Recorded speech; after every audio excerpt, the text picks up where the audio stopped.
What is up, ladies and gentlemen, Manny here. Welcome back to the channel. My friends, something juicy dropped recently again. Toby Roberts, our strong kid from the Brits, he just thinks he's ready for Perfecto Mundo. And in this video, he's kind of showing a bit of his training and why he thinks so and what his training strategy looks like and stuff like that. And since we just did an awesome review of him, like absolutely crushing the moves of Perfecto Mundo, I thought, man, we have to react to that as well, right? So yeah, maybe we can learn something from him here. Let's see how he's doing when he's indoors and stuff like that, what his kind of training looks like. Let's jump right into it. Yesterday I topped a 50 move boulder on a 50 degrees board. It's been a 6-month project of mine and I couldn't be more psyched 50 moves, because 50 in a few days I'm degrees. heading out to Perfecto Mundo. What I already love when I see this kind of board is all the wooden holes. As you know, I'm a strong advocate of wooden holes. You know, the smoothness, you have to grip them really actively. You don't have to, you can't really use a lot of friction, which in turn also ruins your skin less, which you don't want when you're training, right? You want to train as long as possible, ruin your skin as little as possible. So wooden holes, man, on a smooth like board, overhanging board, just awesome training terrain, man. No, in Margaret to try and get the roots in. Benchmarks is something which I use a lot in my training. There's two different aspects to benchmarks. There's what you're going to track and then there's how you're going to track it. What you're going to track is like your strength, your flexibility, power endurance, and then how you're going to track it is the equipment you're going to use. For example, a kilter board, a 50-degree board, a beastmaker.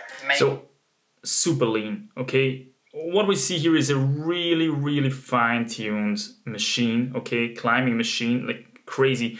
Comparing that to what we've seen just recently with Will Bosey, yeah, who just has a much more normal look. And one thing that you don't have to underestimate here is also that the screen really normalizes people. So like, for example, when people see Alex Megos here on screen on YouTube or whatever, they see, okay, man, he's pretty lean, he's pretty ripped. But then when they see him in real life, they're just like, what the hell? Oh my God, he just looks he looks too skinny basically, yeah? So this is what our mind kind of does. When we see them in a virtual space like that on YouTube, we kind of normalize people, or else when we see them on TV, yeah, the same thing happens. We kind of normalize people in our mind. And then once we see them in real life, we're often shocked like how they really look. And this guy different aspects is lean, man. It's important for it to be consistent. Like kilter board, you always know it's going to be the same. Because you want to measure your progress over different months or even years. You don't want to have the benchmark to be something like a boulder which is going to be taken down in 6 weeks. So continuity is incredibly important. An absolutely obvious example benchmark for me over the years would be the splits. I never used to be a flexible climber. When I was younger, I pretty much just used to campus everything. I was nowhere near the splits, but I put a lot of work into that, and yeah, now I can do the splits, and every single day or week I can pretty much track where I'm at. It's funny how he has his feet different here. It's incredibly useful to have different markers which you can just come back to. And I think it's good to not obsess over where you're at in every different aspect. You don't want it to become like a mental burden. You don't want to ruin your mindset because you can't quite pull as much weight on a peacemaker edge or something, because climbing's so versatile and there's so many different ways which you can be strong. But for sure, trends over months is very useful. Well, it is very versatile. The most important factor, as we've talked many times already, I think in my opinion, is finger strength divided by body weight, okay? Which this guy is obviously like, wow, he just ticks this perfectly. Like I would estimate him to about like 60 kilos or something. Again, 175, 176 centimeters tall, which is just very lean, but that's what we want for sport climbing, high performance sport climbing, okay? To know if you're generally going in the right direction. Here's a little bit of a story about this circuit. It was set at a Parthian training, an international training camp. After a boulder simulation, we went downstairs onto the woody to set a power endurance circuit because we needed to train lead. I set it with Like, just look at this. I think it's a wonderful comparison here with Jakob. Weeks, there was a proper hot. You see that? You see that upper arm there, and then when we jump back to Jakob. To train lead. I set it with Jakob, and after a couple of tweaks. Bang! So here we've got someone who's already quite a bit older, also male climber, and this is just something you can't really avoid as a male climber as testosterone kicks in as you get older, you know, as you get into your early 20s, late 20s, maybe even early 30s if you can't keep it up that long.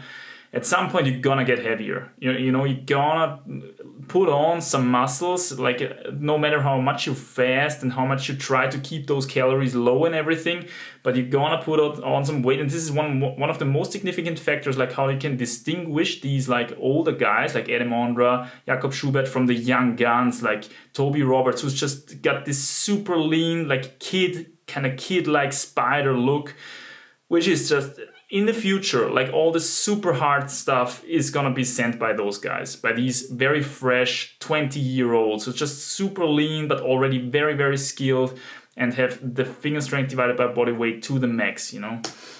Weeks, there was a proper hard power endurance circuit. 50 moves. Like lean, look at that. Savage. I don't think I need to explain why 50 moves to 50 degrees is so hard, but man, it gets you pumped. I totally believe that. Oh my god. Like lean. If you can see striations like that in a forearm, hey, look at that. I mean, it looks kind of normal on camera, again, as I said, but these guys are lean as heck, man. Look at these beautiful wooden edges. So smooth, so slippery. You have to hold them super actively. You can't rely on a lot of friction on these holds, which just makes this kind of training so effective.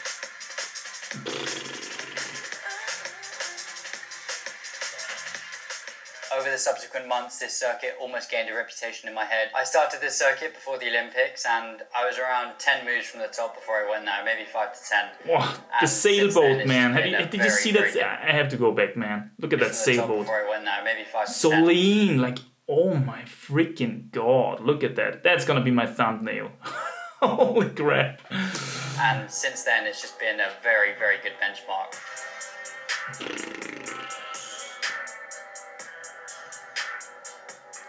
And then there's still people out there who think like body weight doesn't matter, you know, you can be a thicker climber and still be strong and stuff like that. Yeah, of course, but you could be even stronger if you would be lighter and leaner. It is just the way it is, man.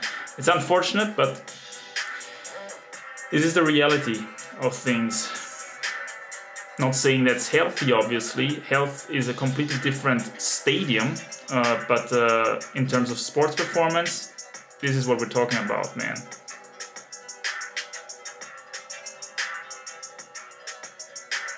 Talked about many health aspects actually and how they compare, you know, with different aspects of sports performance on the Patreon also, in case you're a bit more interested in these kind of subjects.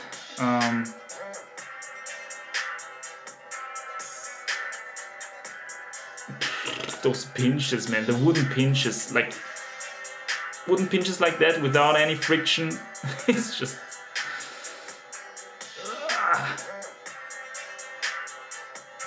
I'm also like, look at these attachments, yeah, like how long his upper arm is. We talked about this also in his Olympic video where we analyzed a little bit his body type and stuff like that. Like long upper arms like that, it's always long, and that's why we get these long attachments also, right? These long attachments of the bicep and stuff. I remember when I was outdoors and at a popular crag, and then when these guys showed up who had this kind of body type, I was already like, ooh, here we got something going, here we got something going. And most of the time, these guys were strong as heck.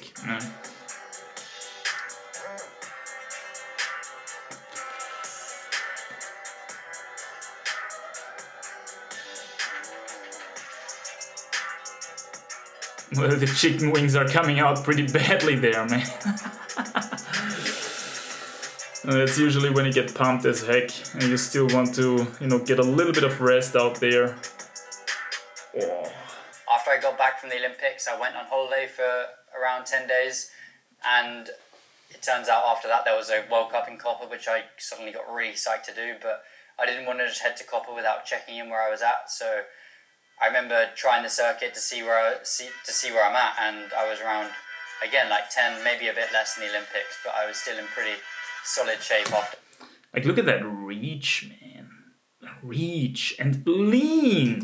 Spending some time on a beach. Yeah, it turned out great. I went to Copper, had a good time. Okay, I didn't know how he did there.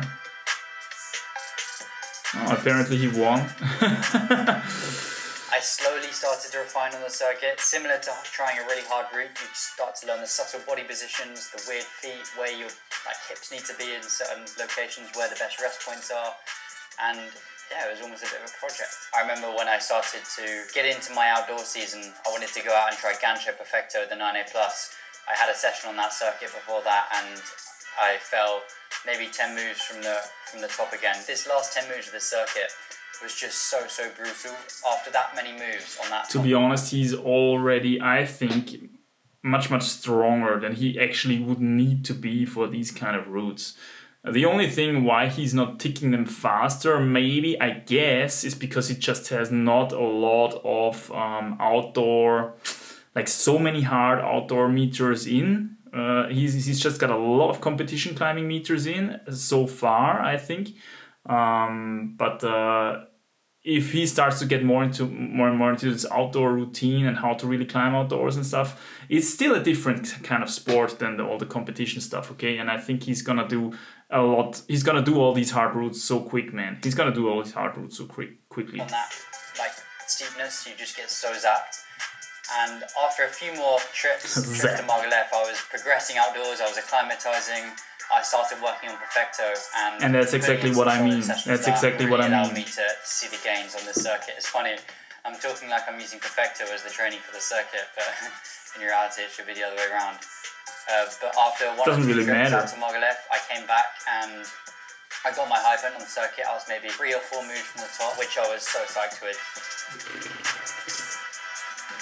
Like, I remember these kind of trainings on the 45er, man. The 45er back in the good old days. It was just so effective training. Oh. Nice drop. Oh, the sailing boat, man. The sailing boat. Oh my god.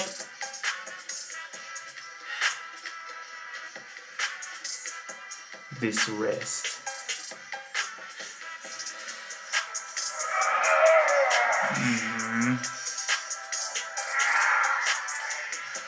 Like micro moves like that, right? Micro moves.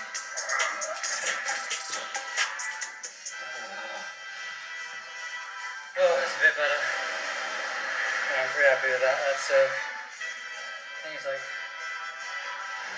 1 move, 2 moves from my high point, and yeah, totally wasted, man. That's sounds a bit better.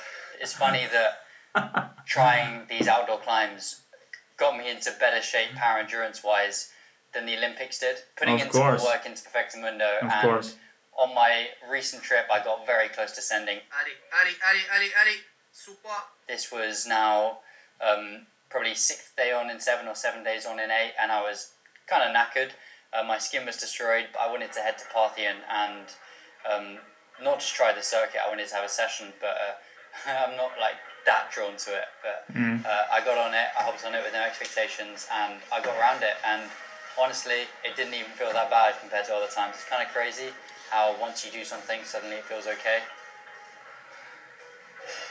And in terms of how speedy he's climbing here, it's my personal opinion, but he could still be more optimized. It's also interesting that he's stepping here the side walls. This was always something that was kind of forbidden on our 45er wall, I still remember. But he could be more fast here. Like, look at how many little subtle mistakes he's still doing there. With his stepping and his gripping. Like, he could be much faster here. Adam Ondra would climb a lot faster here. Yeah. Doesn't really matter for him. It doesn't need to be. Again, he doesn't need to be, as we also said in the Perfecto Mundo video.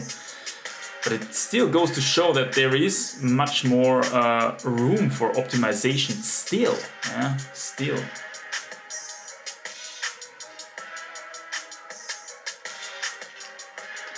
Wooden board like this, and look at the wooden kind of background of this board. This is very important. This is what I always say when gyms make new 45ers and stuff like that. Like, don't use a sanded background or anything like that. You want to have wooden holes and a nice smooth wooden surface as a background, because if you do that, then you don't scratch off your fingernails if you dig into those small edges, which you have to do really actively if you have wooden holes. This is a dream training board, man. This is a dream training board for me. And I also love that they keep the setting on for like over 6 months apparently for him to try this project. Again, something that really allows you to get into the flow on that specific. This is the move where he fell before. It looked really close here again. Like, look how he had to search his foothold now. He had to search his foothold. Still room for optimization, bro. But kudos, kudos. 50 moves, 50 degrees overhanging. Circuit complete. About 6 months of effort that was. Pre-Olympics to post-Olympics. Nice. The day after I got back from trying Perfecto Mundo, I mean, I'm on like, what, day 6 on in 7 or day 7 on in 8. So, yeah, it feels good. It absolutely depends on what you're trying to work, but for me, this circuit really tested my absolute max power endurance. If you're getting all of the body positions dead on first try, then you're not wasting energy and you know where your true power endurance limit is. Yeah, that's always the thing, right? How adapted are you already? How quick are you with your feet? The last few weeks and months of my life have been split between two things, Perfecto Mundo and this circuit. I'd work hard on Perfecto, get knackered out there, come back here, rest up, try this circuit and see where I'm at. It's kind of like 2 projects in 2 different sides of the world, or sides of the pond. I've been having a bit of a joke. I think I've probably put 3 to 4 times more effort into this circuit than I have actually Perfecto Mundo. So I'm thinking about solid. Like, it's crazy if you're still so young, I'm man. ready. Back to Margalef for the side project. Let's go, let's get it done. Oh yeah, that looks good. I think this is the top out of Perfecto Mundo as well, right? Or is it just the top? Is it just Perfecto Mundo? Pumped again. Turns out my circuit was just 1 move short for Perfecto Mundo. Time to rethink the training. Oh man, he fell at this point or what?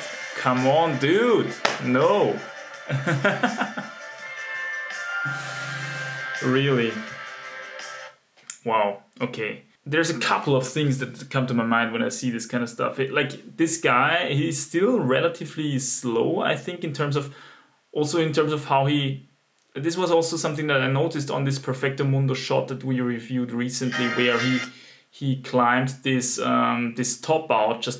Once he gets pumped, he starts to get kind of slow, and also on his circuit when he's climbing, like towards the end of his circuit, he makes these always half dynamic, like kind of still very static, still very controlled. He tries to stay in control for a really, really long time, which is something very natural for a competition climber like he is. Because on a competition climber, you can't really afford to snap for holds because you're always on-sighting. On a freaking competition wall, you're always on-sighting. You don't have any projecting before that. And therefore, taking a risk by snapping for a hold dynamically is something that you usually don't do if you're competition climbing, unless you're absolutely forced to do it because you're already so pumped. So on the very, very last meters, when you're super pumped and it's really just about maybe hitting that next hole or not, then you go for it dynamically. But until that point, you try to stay very static so that you don't slip from something accidentally and cut your attempt too short to where your actual fitness actually would take you, compared to that. So this is why I guess competition climbers, it would make sense why they are a little bit more static, a little bit more in control for as long as possible. And I think we should take a look at Adam Onra, actually, how he climbs on a competition wall versus how he climbs outdoors on a project that he projected for a quite long time already. And I'm pretty sure we would notice a very distinct difference there. On competition wall, he tries to stay in control, tries to stay static for as long as possible, versus on a rock outdoor project, he obviously has all the moves down, knows what every hold feels and looks like. He's going for these things dynamically and very, very fast. And this is something that Toby Roberts maybe still lacks a little bit, because he just doesn't have those many outdoor meters in compared to Adam Onra, who just has mileage of 9As and stuff under his belt. Yeah, crazy. But once he will get that, and he will get there by just simply doing more outdoor meters, Like, it's crazy with his experience that he's even trying a 9B plus already, right? With his outdoor experience, that he's even trying a 9B plus. I would guess he would become the youngest 9B plus climber there is outdoors, right? Or am I wrong? I think I'm not wrong. Maybe Adam Ondra was even quicker than that, but yeah, I mean, he was just a super machine when he was in this spider mode, like Toby Roberts still is, yeah? So just a super lean guy, super optimized. And what I also wanted to say, like the energy that these young guys, these young lads have, is just to put so much time and effort and like into an indoor project like this, into an indoor training project, which at the end of the day is not gonna, nobody's gonna write some history books about your freaking indoor training projects, right? Maybe they write history books if you're the first guy who ever climbs 9B outdoors. That would be cool. But to like waste, quote unquote, all this energy into just a indoor project, if I would be him, like with the experience that I have nowadays, and I have this much energy, I would say to my parents, hey, let's go on a trip and like spend all this energy outdoors. He would go down in history, man. Like so much, he would take so many hard routes so quickly, and he would get into the outdoor routine, into the outdoor projecting mode so much more quickly, I think. And yeah, still, and probably would also be a lot more fun, right? The traveling and stuff, not like being this gym rat all the time. But hey, everybody to each their own, right? If he wants to do it like that, still huge kudos to him. Like the training mentality and the psych that he has is just really out of this world, I think. To do something like that in a gym, in a basement, train like that, send Perfecto Mundo, man, and then just stay outdoors, man, and crush all the hard stuff. This guy's gonna crush 9C also. Like, he's not even that optimized. He's not even that quick, not dynamic yet. Where he is still very optimized already is finger strength divided by body weight wise. Like, there's hardly anyone, I think, who is so optimized in that regard. Maybe Alex Megos, yeah. But like, he just really looks out of this world lean and has the reach. He has the finger strength. He has the freaking sailboat. It's crazy. There he's physically wise, he's very optimized. But in terms of his strategy and execution abilities, I think there is still a long way, but there is still room for improvement. But he's also still very, very young, yeah. So we have to take that into account. This guy's gonna crush hard, my friends. Stay strong, stay free somewhere out there, and Merry Christmas. Bye.